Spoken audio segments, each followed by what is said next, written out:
Bonjour. Alors, la semaine dernière, c'était le début pour beaucoup d'enseignes de ce que nos amis anglophones appellent les Black Fridays. Et j'ai reçu un mail annonçant des offres relativement intéressantes sur le site Eaglemoss. Et même si je trouve que ce site est super mal foutu et que c'est des pouces à l'achat, parce que vous cliquez sur des liens et vous tombez que sur les trucs où il n'y a pas de remise, et pour trouver les trucs avec les remises, vous avez intérêt à vous accrocher. Je me suis accroché, j'avais que ça à faire, et je suis tombé quand même sur quelques bonnes affaires, à commencer par ce livre que je ne connaissais pas, sur Battlestar Galactica, et qui concerne visiblement aussi bien Galactica, la série des années 2000, que Galactica, la série de 78. Et donc il s'agit de l'encyclopédie des vaisseaux de Battlestar Galactica, donc Battlestar Galactica Shipyards, puisque Eaglemoss propose d'ailleurs de très belles miniatures. Je vous ai présenté, si je me rappelle bien, le Viper Mark II que j'avais eu en promo, je crois, l'année dernière, parce que sinon c'est vrai que c'est un peu cher, mais c'est de la qualité.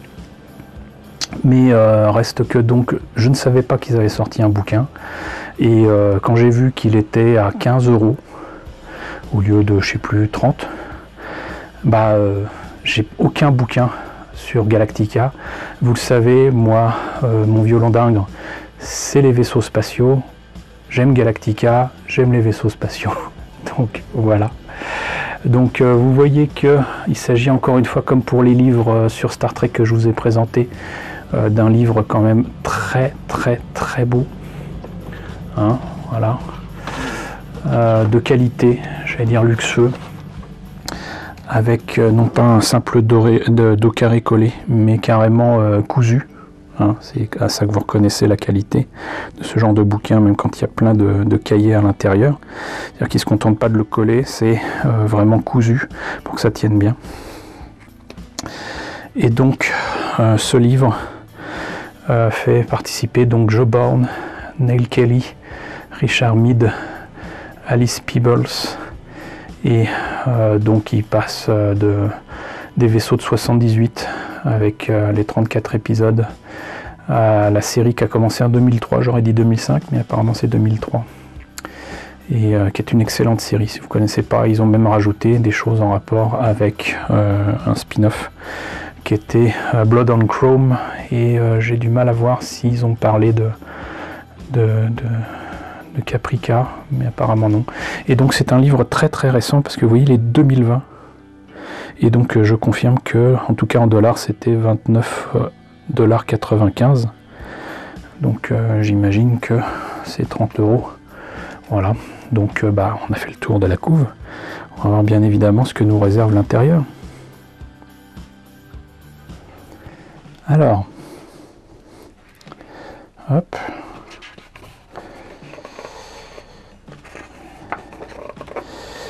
on a pour le sommaire Viper Mark III, Valkyrie, Osiris, Loki, Cylon Raider.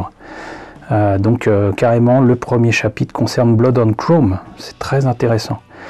Chapter 2, donc deuxième chapitre, la série réimaginée, donc de 2003, le Galactica, Viper Mark II, Viper Mark VII, Raptor, Blackburn, Pegasus, Beastar, Cylon Raider, Scare Raider, Resurrection Ship, Colonial One, Botanical Cruiser, Astral Queen, Zephyr, Celestra, Cloud9, Colonial Movers, Demetrius, Flat Top, Gemini, Gemenon Traveler, Prometheus, Passenger Liners, Mining Ships, Rising Star, Scylla, Colonial Shuttle 2, Refinery Ships. Donc vous voyez que là on a quand même la totale. En plus, comme il n'existait pas de miniature pour cette série, tout avait été fait sur ordinateur, et donc j'imagine que les images reprennent les fichiers en question. Donc troisième chapitre, la série originale, donc Galactica, Viper Mark I, Landram, Bear Ship, Cylon Raider. C'est un peu limité, il me semble que ça aurait été bien d'en mettre un peu plus. Et appendice, Viper Revolution, Battlestar Comparison. Ça va être intéressant, vraiment très intéressant. Donc je ne vais pas faire les les préfaces. Bah déjà ça commence bien, très très belle illustration. Voilà, j'adore ça, de toute façon je vous avais présenté le Cylon Raider que j'avais en maquette et que je compte modifier pour faire cette version là. J'espère vraiment pouvoir m'y mettre un de ces quatre, mais bon, c'est comme toujours, ça demande du temps et surtout de l'espace. Donc Viper Mark III, un Viper beaucoup plus gros que le Viper Mark II, qui est magnifique, il est juste magnifique.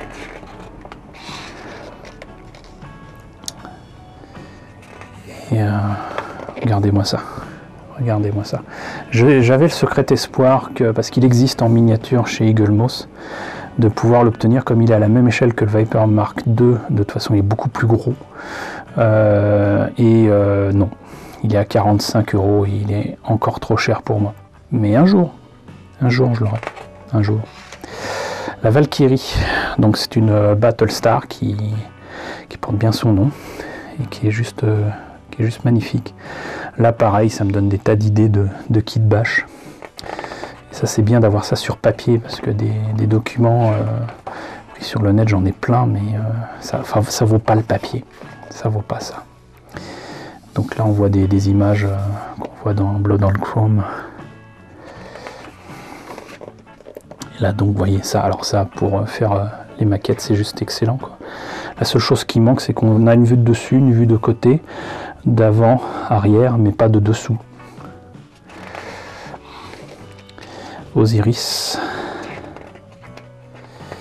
qu'on voit un peu difficilement quand même.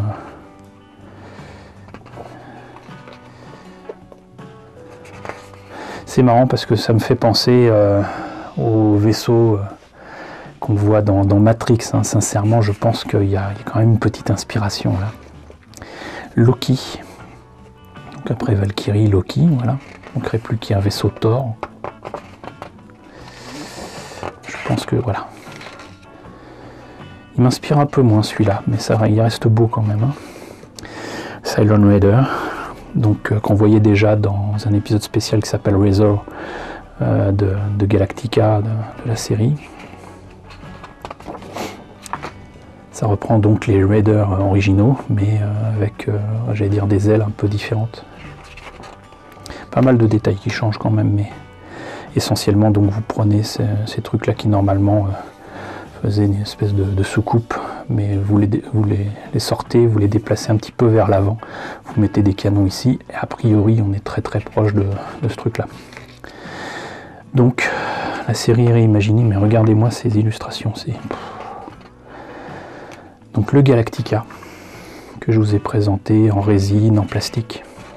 Je ne devrais pas tarder d'ailleurs à vous en présenter encore une autre version. Et voilà quoi donc. Voilà. Ça, c'est des documents qui sont très intéressants et très importants, parce que selon les images qu'on trouvait ici ou là, il était gris, il était bleu, il était plein de choses, mais là en fait, il est entre le bleu et le gris effectivement. Viper Mark II. Son seul défaut c'est d'être blanc. Heureusement il est sale. Mais le blanc en maquette c'est vraiment pas ça. Là d'ailleurs il est juste impeccable. Et encore une fois je le répète, ça je vous l'ai présenté en miniature acheté chez Eagle Moss à vil prix. Viper Mark VII qui est très beau aussi.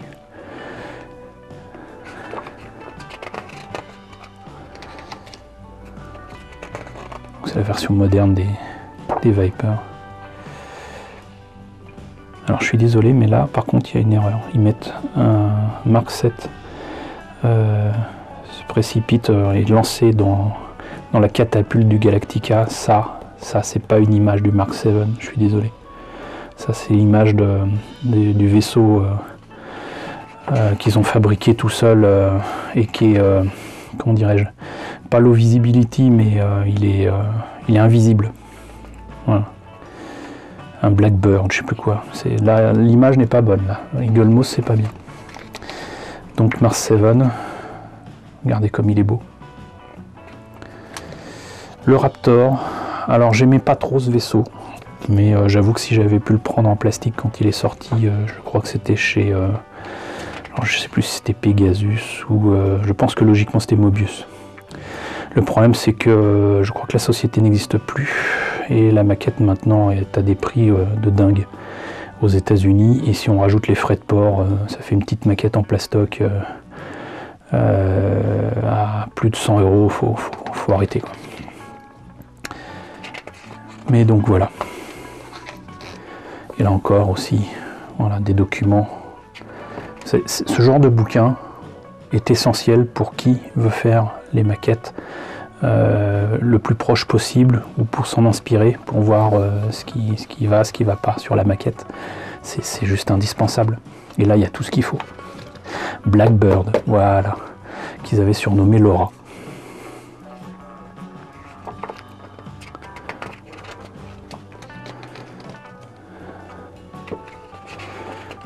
Voilà. Ça, c'est magnifique. Et là, c'est tellement carré que ça fait des années que je réfléchis à la possibilité de le faire en kit bash. Et je vais pas dire que ça va être facile, mais s'en inspirer et reprendre les lignes générales, ça sera plus facile qu'avec quelque chose avec des courbes. Le Pegasus, qui est juste magnifique. Il me semble que je vous ai présenté la maquette, mais j'ai pas encore eu l'occasion de la monter, parce que tout comme le Galactica de Mobius, il y a quand même pas mal de soucis. Mais un jour, et ça sera un beau bébé, très très beau bébé. Regardez-moi ça. Pour chaque vaisseau, il y a ça, c'est juste génial. La Base Star des Cylons, j'allais dire des Cylons humains. C'est juste magnifique parce qu'en fait, selon la configuration, ça peut rappeler des X ou des Y de l'ADN du génome humain, d'ailleurs du génome de n'importe quel être vivant.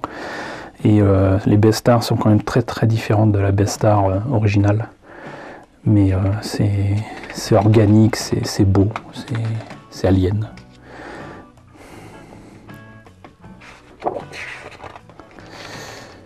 Et voilà, encore une fois. Le Cylon Raider, qui lui aussi, en fait, on a l'impression de voir une tête d'alien avec des ailes ou des dents. Ça aussi, pareil, je vous l'ai présenté normalement. Et donc à l'intérieur, c'est organique. Hein, ouais. Faut pas croire, en fait, les Cylons ont beau être des machines, c'est des machines vivantes. Et donc ça que Cylon Raider qui les abattent est supposé être ressuscité comme les Cylons normaux et évolués qui sont humains. Et donc sont remis dans une autre machine. Et ils apprennent du coup. Donc c'est pour ça qu'ils sont extrêmement dangereux. Mais justement, on arrive à Scar Raider, et lui, c'est un Cylon Raider qui a été tué trop de fois. Il a vraiment beaucoup appris de ses morts systématiques. Et donc il a développé une haine qui va au-delà de sa raison d'être d'éliminer les humains, quoi. Et il y a tout un épisode comme ça où il attaque sournoisement les Vipers du Galactica. Là, vous voyez bien que ça, c'est pas mécanique, quoi. Et il existe d'ailleurs dans la collection Eagle Moss. Resurrection Ship, donc c'est là que tout se joue pour l'aspect immortalité, on va dire, des personnages Cylons. Avec des tonnes et des tonnes de clones de toujours le même personnage, en fait des coquilles vides qui attendent d'être uploadées, on va dire. C'est-à-dire que quand l'un d'eux est tué, sa personnalité, son esprit est rechargé et donc est remis dans un autre clone. Sauf que chaque clone qui est conscient de l'être ou ne l'est pas développe un destin propre, et c'est ça qui est génial dans Galactica, la nouvelle série, c'est qu'il y a des personnages qui sont les mêmes physiquement, mais qui sont différents dans leur expérience, dans leur façon d'être, dans leur façon de réagir, Et c'est là qu'on voit que les acteurs qui sont dans cette série sont juste formidables, vraiment. C'est pas coincé dans un personnage en particulier, ils peuvent faire tout un échantillon de personnages. Le Colonial One, donc ça normalement je vous l'ai présenté, sinon en plastique, sinon en résine, peut-être les deux. Donc en fait c'est le Colonial One, mais en fait c'était un simple vaisseau transporteur qui amenait la future présidente des colonies, Laura Roslin, qui est devenue de facto le Colonial One pour diriger la flotte de survivants. Et il est suffisamment petit pour rentrer dans Galactica. Botanical Cruise, alors ça c'est un truc qu'on voyait déjà dans la série originale et qui s'inspire d'un film américain qui est assez peu connu en France, étonnamment, qui est Silent Running. D'ailleurs, il me semble que les vaisseaux de Silent Running sont utilisés dans la série originale pour certains épisodes, notamment un avec l'acteur qui joue Steed dans Chapeau melon et bottes de cuir, si je me rappelle bien. Et donc il s'agit d'un vaisseau avec des espèces de demi-sphères qui contiennent des écosystèmes, des plantes, etc. Astral Queen, là c'est là qu'on voit que les kits bash qui étaient faits pour la série originale, ils ont fait ça un petit peu à l'arrache, hein. Là on reconnaît quand même bien sinon un sous-marin, sinon un bateau. Là bon ça peut être n'importe quoi qui a été utilisé, peut-être même une assiette de dinette pour ce que j'en sais. Là on reconnaît bien des éléments, alors je crois que c'est d'une maquette de canon allemand qui avance sur rail, le Maus je crois, je sais plus, enfin bref, en y regardant de plus près on reconnaît quand même les éléments. Le Zephyr, absolument magnifique, qui pourrait rappeler le gros satellite qu'on voit dans 2001. Le Célestra, alors ça c'est un vaisseau qui, si je ne me trompe pas, est vu dans un film qui faisait partie de ces films qui surfaient sur le succès de Star Wars après 1977 et qui était sorti en 78 ou 79. En français, ça s'appelait Les Mercenaires de l'espace. Il me semble que c'est ce vaisseau-là. Pour moi, ça me faisait penser à une tête de requin-marteau. À vérifier quand même. Cloud9, donc le Cloud9, pareil, c'est une espèce de grosse demi-sphère avec un écosystème. Colonial Movers, très clairement un vaisseau de la flotte qui reprend des tas d'éléments, on les reconnaît très bien, quoi. Ça c'est des trucs des capsules Apollo, des fusées Apollo, sauf qu'ils ont rajouté en fait des containers qu'on met sur des wagons sur rail, quoi. Voilà, donc ils ont pris des éléments de maquettes d'Apollo, hein, ça se voit de partout, et des containers certainement échelle H0. Ça se voit, mais ça fonctionne. Demetrius, ça c'était un truc original des années 2000. Flat Top, pareil, il me semble que ça fait partie des trucs qu'on avait dans la série originale. Gemini, Gemenon Traveler, Prometheus, Passenger Liners. Là pareil, on reconnaît quand même bien une coque de bateau, quoi, et des éléments d'avion. Mining Ships, pareil, ça fait partie des choses qui ont été reprises et améliorées de la série originale. Là on reconnaît par exemple des lance-fusées ou je ne sais quoi, sinon d'hélicoptères, sinon de... Il me semble qu'ils avaient ça sous les ailes des Harrier. Là on reconnaît bien aussi des tuyères de fusées Apollo. Mais ça a été évidemment largement détaillé. Mais c'est ça qui est intéressant, c'est qu'ils auraient pu faire mieux, entre guillemets, que les kits bash des années 70. Mais finalement, non seulement ils s'en sont inspirés, ils ont repris les détails qui existaient déjà, mais ils en ont rajouté. C'est un bel hommage au travail de l'équipe de la série de 78.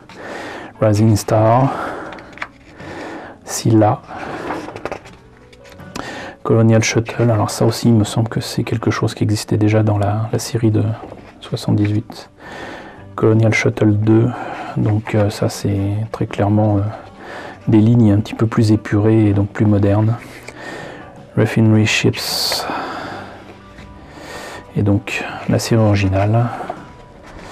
Donc le Galactica original, là aussi c'est un gros kit bash, plein d'éléments du Galactica en fait reprennent des éléments de maquettes, de bateaux, de tanks, de tout ce que vous voulez, même de fusées ici. Et hop, voyons ça, là par exemple, tout ce qui est là, en fait c'est des tanks, un comme ça, un autre comme ça, enfin comme ça, voilà. Sur les côtés là c'est que des tanks, enfin voilà, il y a un petit peu de tout. Mais le modèle de tournage était énorme. Viper Mark I du coup, il s'appelait pas Mark I à l'époque, mais du coup maintenant on l'appelle Mark I. Allez. Donc toujours les mêmes séquences. Alors ce qui est amusant c'est que des fois il y avait le modèle de tournage devant. Il le bougeait un petit peu, mais derrière, il mettait en fait des images, des photos, des maquettes, et du coup ça permettait, en fausse perspective forcée on va dire, de montrer plus de vaisseaux qu'il n'y avait sans faire de montage. Quelque chose qui était déjà utilisé dans le film 2001. Donc voilà encore de très belles images, très belles illustrations du Viper, le Landram, donc c'était une espèce de tank qui avait été fait pour la série, qu'on voit assez peu, mais qui est là. Le Base Ship, donc vous voyez, original. Là aussi, gros kit bash, très gros kit bash. Et il semblerait que la maquette de Monogramme qui était sortie en 78-79 reprenait vraiment pratiquement au détail près les éléments de maquette qui avaient servi à faire le modèle de tournage. Alors évidemment la maquette vendue était plus petite, mais les détails y sont. Les détails y sont. Voilà. Moi j'aime bien. Franchement. Le Cylon Raider qui m'a fait rêver pendant des années, que j'ai enfin en plusieurs exemplaires en plus. Grâce à l'ami Megawatt, coucou.